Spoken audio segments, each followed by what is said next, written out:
everyone. Welcome once again to Life Talk. It has been about a year since I have last come to the camera and done an episode of Life Talk. I'm Sherry Ann, and this is a program I created where we talk about the things that matter most in life.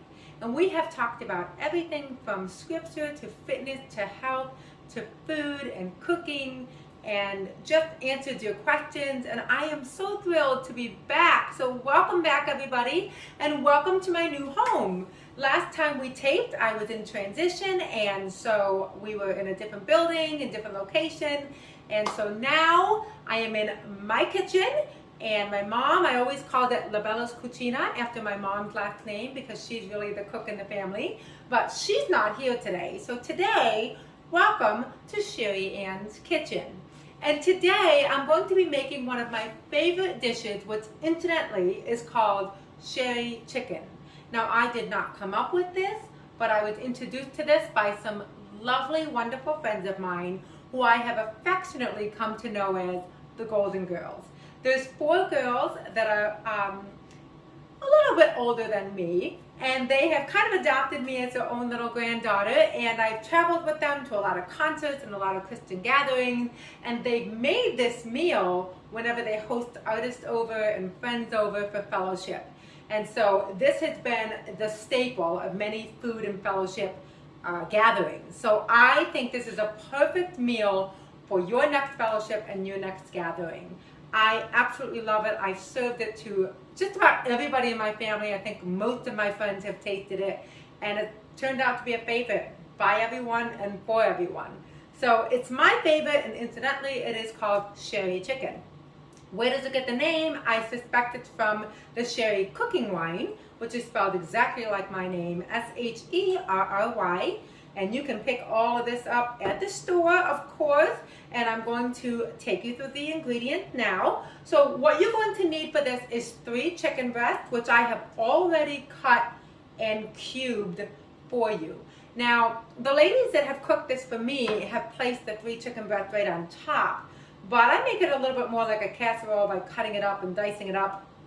3 large skinless, boneless chicken breasts. These happen to be organic, already ready to go. I cut the breasts in half because they were very thick patties, and I just put my hand on top, sliced the knife right through the middle, opened it up, and then just cut and diced. And you have all of this ready to go. Next, you're going to need salt and pepper and paprika to taste. You're going to need a half a cup of butter, which I've already melted down for us. You're going to need 1 can of sliced mushrooms. So I just bought a generic can of mushrooms and just rinsed it out, and the mushrooms are ready to go, all sliced and diced for you. You're also going to need a can of cream of mushroom soup, which I've also already taken the lid off and prepared for us. Just a little cooking tip for you. Any can that I open, I rinse off the top well before I use the can opener to open it. My background is actually in pre-med biology and psychology, and we learned that there's a lot of nice little organisms that like to grow on top, or dirt and debris that get on top of these cans, or dust. Take a look at your cans sometime if you don't wipe them off. I always rinse them underwater before I take the lid off. And my lid has sunken into this, so I'm glad I've already rinsed it off. Next, you're going to want a half a cup of onion, which I've already sliced and diced and chopped for you. I didn't want you to watch me cut. I'm really not the best chopper and cutter. I'm very slow, and it's kind of like painful to watch. So I did all of this beforehand. I also did it while my mom wasn't here, because when she watches me cut, she takes over. She's amazing, and she's already told me to turn the water down on the stove that was boiling. She already told me to put the vent on. So I sent her out for the day, and I'm cooking without her. So hopefully we won't blow anything up.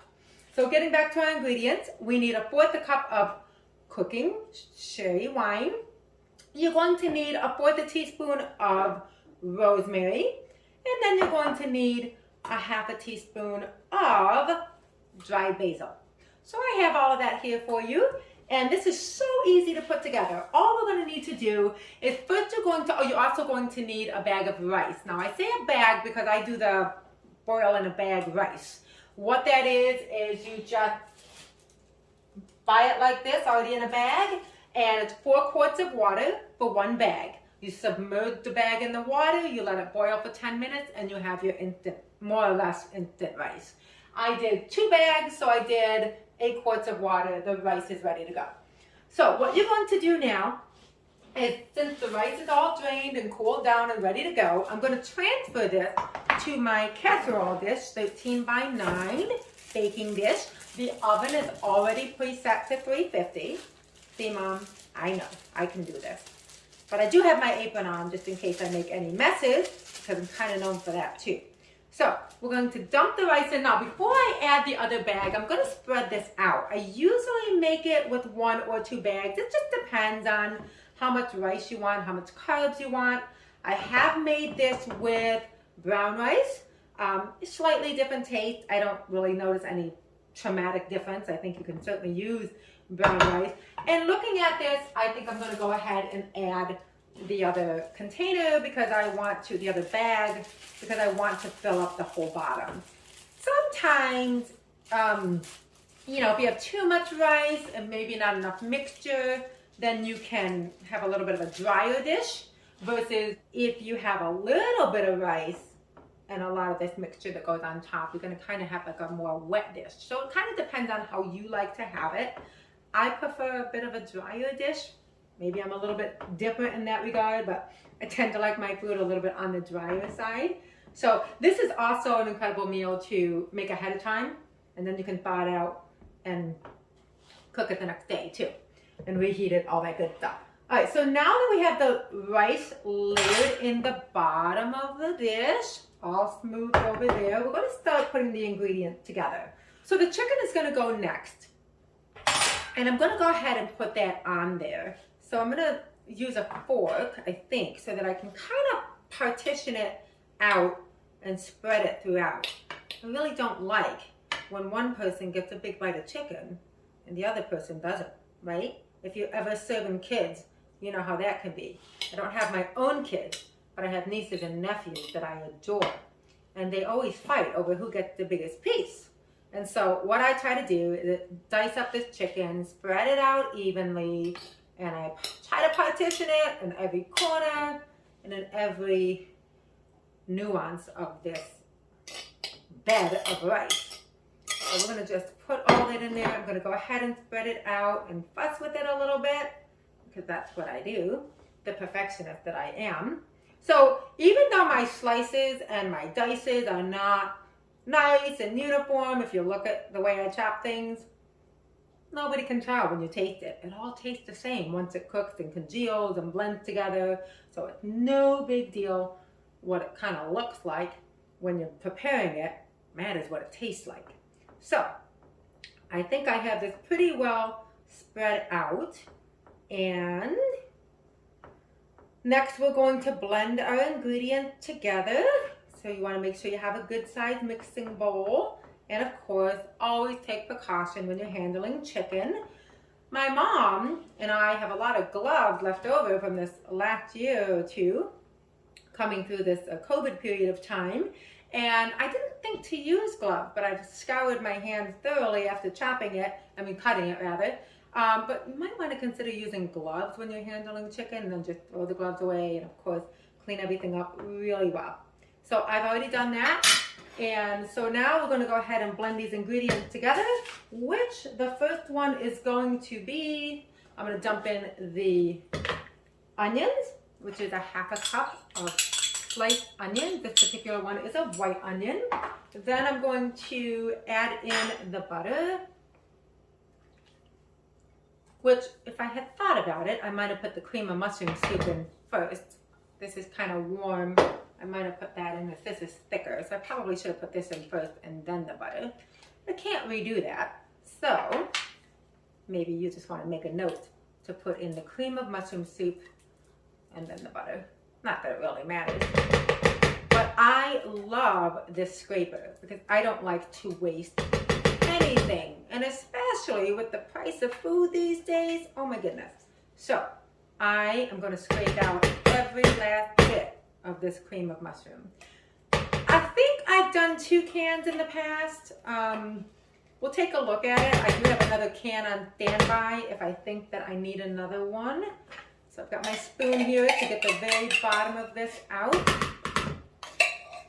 So that is your 1 can cream of mushroom soup. And of course we want to dump in the 1 can of mushrooms, the sliced mushrooms. Get every last bit of those out. Now, the recipe also says you can put in a 1/2 cup of slivered almonds. I've done that many times. For some reason, not my favorite thing to put almonds in this dish. So my mom loves it, but I think that since she's not here and I didn't go and get almonds, we're not going to put the almonds in. Let me see what else we want to add. I want to try to make sure I get everything in there.